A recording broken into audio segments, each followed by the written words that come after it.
Thank you very much, members of the press. And I hope Eric Omondi will not be arrested. Because every time he's on press, watu wanashika yeye, wanashika Maina Njenga, that is going to stop. I left this country for Qatar. From Qatar, I went to San Francisco.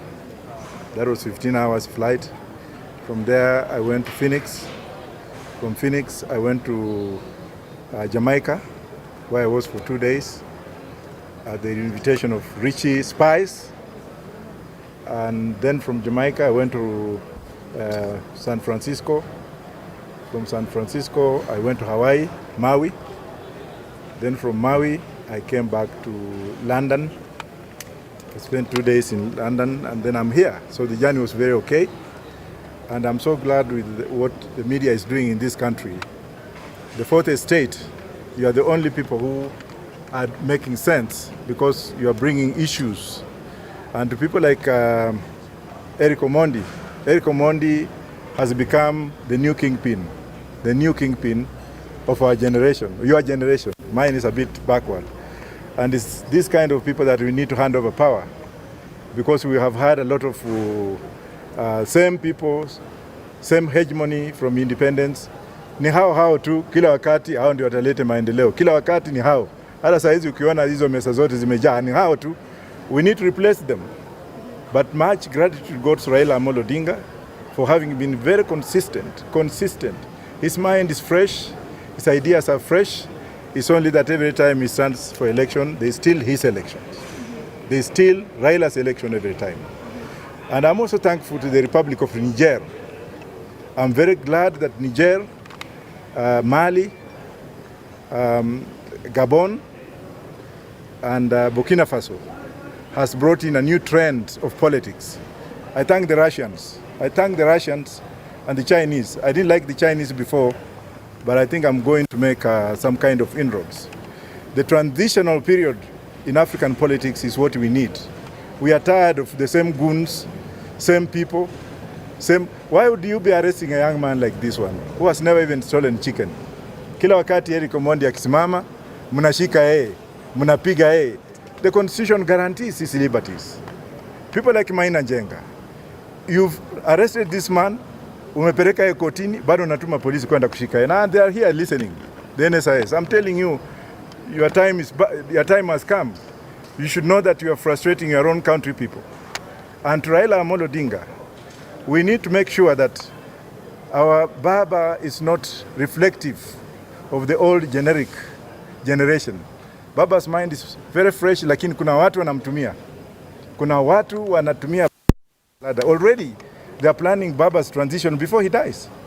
Kuna watu pale wanataka ati who is Baba going to support? Wako pale tu because wanataka waingie kwa mguu ya Baba. How do you inherit ODM? Huyo ndio mama ya Baba. Leave alone Mama Ida. Why do you want now to come in? And we are going to reveal this when the right time comes. Those goons who are sitting around Baba, wacha niwaambie, your time is up. We have the likes of Eric Omondi, who actually can help Baba. And for the MP, the MP who has actually been, those MPs who have been kicked out of ODM, who resign leo, na mimi nita support Eric Omondi for Lang'ata. Okay, Eric Omondi has been preaching about revolution. Amekuwa akifanya maandamano here and there because of the current government. Does it mean that you've joined him to push about this revolution? Well, Eric Omondi is doing what we have been doing. Eric Omondi is doing what Baba has been doing. If we say that we join Eric, we shall be insulting Baba. Yes. We are doing what Baba has set, and now Eric is taking the right path. And that's why the Raila Odinga family loves Eric, because they can see he's young blood. He's a go-getter. He fears nothing. How many times have they arrested this young man? And whenever they arrest him, they torture him, they put him in Land Rovers. Why in modern Kenya? Why are we having this dictatorial regimic kind of agitation? Why? What's the Ruto's government? We thought we left these things long time ago. The other day, Gachagua was being arrested. Yes, that was wrong. He was taken to court. Yes, he went to defend himself. Now, Maina Njenga was arrested. And outside there, they are still arresting him, beating him up, torturing him.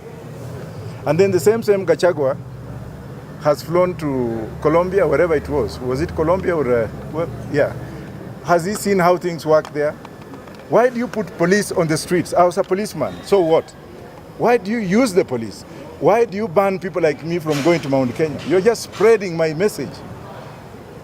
If I run for election today, Baba is still alive, but I'm just saying, supposing I was to run for president, me and Gachagua, I'll defeat him in Mount Kenya very early in the morning because he's interfering with my supporters. He's telling people not to work with me.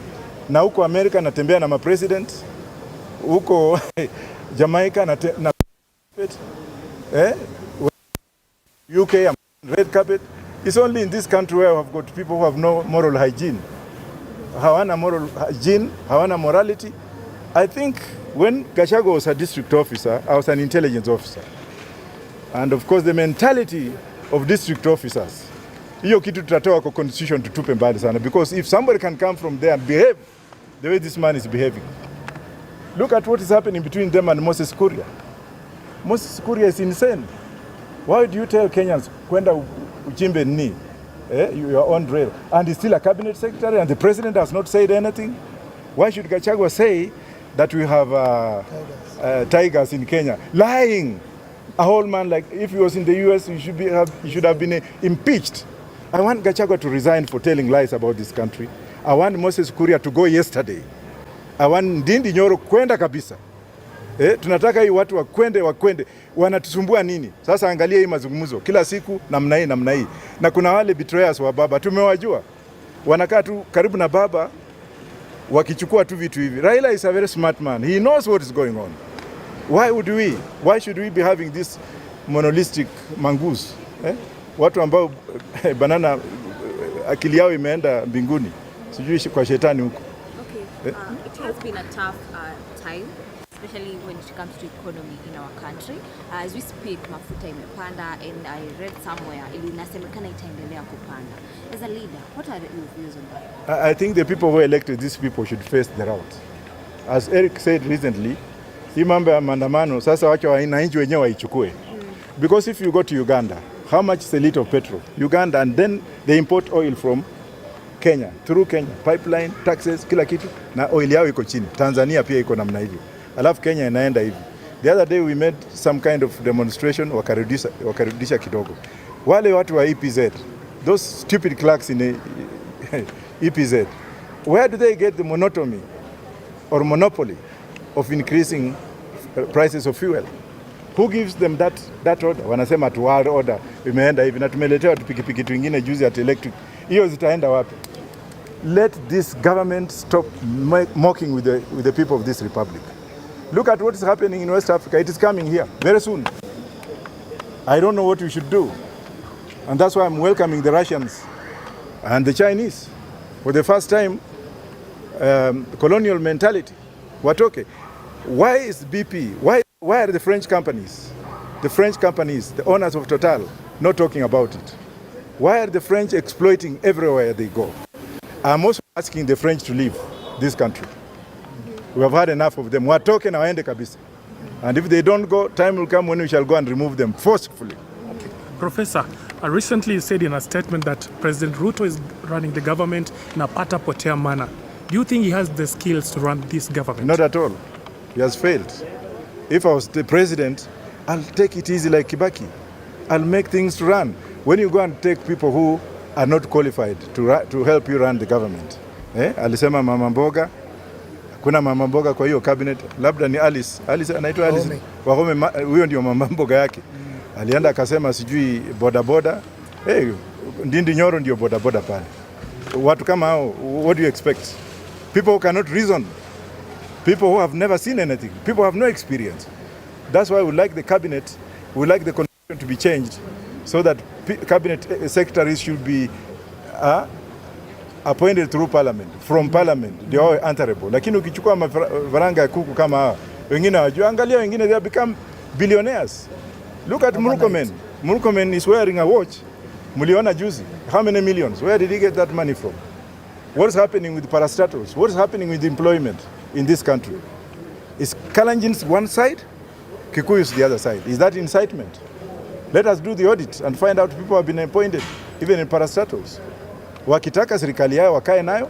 It's time we demarcate this country. The constitution allows us to hold a referendum so that we can have a state within ourselves, self-determination. And I echo the words of Mwangi Wairia. Some of us are very experienced, very educated. We advise other governments outside. When we come in our own country, we are relegated. Alafu wanataka mmenibia kura because I got million. Wakaiba, alafu nataka mimi niende kneel before Ruto niombe kazi. Am I crazy? Gentlemen of the press, I have principles and I go by them. And that's why I like this young man, Eric.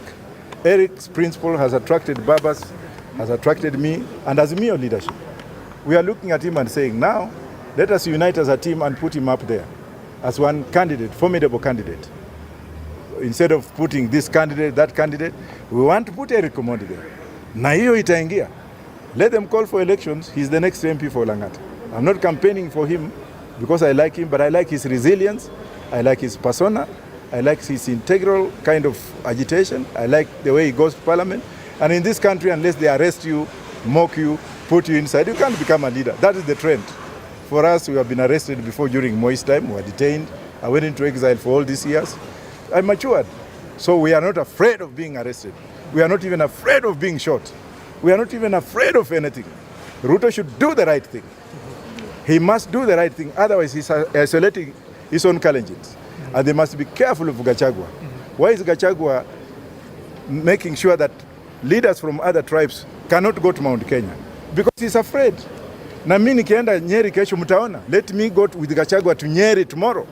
You will see that nitakuwa na watu wengi kumshinda. Si ati ni watu wa bangi. Yeye ananiita mtu ya bangi. Mimi nikichaa, I'm doing my second PhD now. My 14th law degree. Am I crazy? Let these people go somewhere. Maybe I give you a chance now. Maybe before you give us a chance, it's been a while since we saw Azimio Maandamano that was going on. It was called off Elisha. Does it mean maybe Azimio and the government, they're trying to talk and come up to something like a handshake or something? Maandamano na haitaisha. Na iko kila siku. Wacha wakae pale wakidanganya watu. You know they think they are fooling with us. Oh, wacha tufanye hivi hii climatic conference ipite namna hii wengine. Why is Gachagua saying that they should not count the votes? Well, look at what happened in that fucker, I'm sorry to say like this, who was overthrown recently. He had only 11%. The army went and opened those servers. We don't want that to be the situation here, but I can assure you that if those servers are opened, Raila will be number one, and my 2.8 million votes will be there. Okay, don't you think maybe we should not be talking about the votes right now? We should be talking about the way forward as a country. Hakuna kitu kama hiyo. Wewe kama umeiba bibi ya mtu, alafu bibi akuje na mtoto mimba iko huko ndani, utasema tuache kwanza mtoto azaliwe ndio tuende. You must defend what is your own, right? Very important. Maybe the other day we saw the Nairobi governor, that's Johnson Sakaja, and Babu, engaging in an online fight. Netizens are not happy about that, and they went ahead speaking about things like liposuction and them smoking weed. Also, that maybe what can you comment on that? Smoking weed is legitimate. It's only a white man who came and told you smoke nicotine, smoke zile sigara zingine, wacha hii, kunywa pombe, kunywa ile mawiski. What's wrong with smoking weed? It's only people who are insane who are saying ati ukikunywa hiyo utakuwa wazimu. Na watoto wakubwa kwanza ni mawazimu juu ya cocaine, right or wrong? Our grandfathers have been smoking weed for a long time. It's medicinal. People don't just understand the logic behind it. In America, they have even passed a constitution. Unaenda pale unafinyua, kuna smoking zone. Let people smoke weed. What's wrong with that? Let it actually be used for manufacturing, for medication, and for what have you. Like now, this watch you see here, this is fiber. Because of this fiber, it makes this watch to be 11 million. Because of the fiber. Because of the fiber. Now, if you look at the ship, you look at the planes, the drones, they're all made out of fiber, which is one of the byproducts. Canada last year alone got $484 billion out of fiber, which comes from China grew 165,000 acres of wheat. They got 3 trillion in the first harvest. 1.5 trillion was lent to Kenya to build this highway. Alafu hapa tunalala tu ati ni mbaya mnaenda kwa Kristo sijui mnafanya nini. Even in Israel, even Jesus smoked weed. Go and read the book of Deuteronomy, read the book of Ezekiel 39. Soma Biblia ujua kwamba weed is legal in Israel where Jesus was born. It's used during baptism. Alafu hapo nakuja mzungu alikuja hapa anasema ati hii ni mbaya, hii ni mzuri. Alafu anatuibia. Alafu they make it legal. Pharmaceuticals use it. They produce it from where? Is 7 mad to legalize it? Is South Africa mad? Is Zimbabwe mad? Is Rwanda mad? Is Holland mad? Is America mad? Is Britain mad? Is Denmark mad? Why do they have it? It's only in Kenya where things happen this way. They can pass LGBT. Mwanaume alale na mwingine. Hiyo is good to them. Lakini weed, which has been there, which helped our grandfathers and treated them for many years before colonialism, we helped them to restrain the cold environment. Watu tunalala. Hii ni pesa. Kama ningekuwa president sasa hizi Galana Gulalu ingekuwa imepandwa na tumeharvest because it's only 4 months. Kila mtu angekuwa na magunia ngapi ya banki? Gunia moja 50 kg kwa New York Stock Exchange. 302 million US dollars. Sasa ukiwa na hiyo gunia moja tu na hiyo pesa, huwezi kujenga kanisa yako. Huwezi kujenga baa yako. Huwezi kujenga shule yako. Alafu hapo unakuta wengine wanakaa huko ati. Na wenye wanakaa ni wale mapastors unaona State House kila siku na matumbo kubwa, wamebeba bahasha. Morality and religion in this country. Professor, the last question, talking about the Nairobi County leadership, recently we saw Babu Owino blasting Sakaja over the way he runs this government, or rather the county. Do you feel maybe Babu Owino is planning to vie for the gubernatorial seat in the next general election? It's within his right to run for the seat, and I will support him. If Tim Wanyonyi runs, I will support. Even if this young man runs, which I will support. But let's leave that aside. Sakaja has failed. We have people who were sacked. Was it Kim's? Ile brigadier army alikuwa. He sacked those people he never paid. Nairobi County has become very filthy. Sakaja is very, very proud man. When Gachagua was abusing Gachagua, I took the cross on behalf of Sakaja to tell of Gachagua. Did he ever even call me to say what? That guy is very proud, and that pride ndio itafanya atakuwa one-term governor. Na ajua kwamba nimesema, na mimi nikisema niko na spirit kama ya Raila. He's a one-term governor, so Babu is right. You also mentioned somewhere on Twitter that President Ruto is also a one-time governor. Well, he is if he doesn't change. And also if he doesn't open it, the server is not the president. Unless he opens the server, then we shall decide to say, we shall think of whether he will be a one-term president or not. After opening the server, fungua server, kama uli win, basi tutaongea mambo ingine. But if you did not win and then you stole the election, well, and gentlemen of the press, I have so much experience. I've lived in exile for so many years. I've been in Britain for many years, in the US for so many years. I practice in those two countries. Dictators don't last long. I met Mobutu's son in London yesterday. He's so poor, mpaka nikashangaa. Hii ni nini? Wakae wakijua they are temporary. They can kill, they can do what have you, but when their time comes, angalia Uhuru iko wapi. Who knew that Uhuru would shake my hand after all this? But would he have shaken my hand before that? Ruto ajua kwamba presidency is temporary. Afanye kazi yake, afungue sava kwanza. Akishafungua sava nini? Lakini mambo ya kutuchezea kama Azimio, fanya hivi. Tuingine, I mean, where is the legitimacy? When the president says something, Gachagua anapinga yeye. Kama hii mambo ya Azimio hii.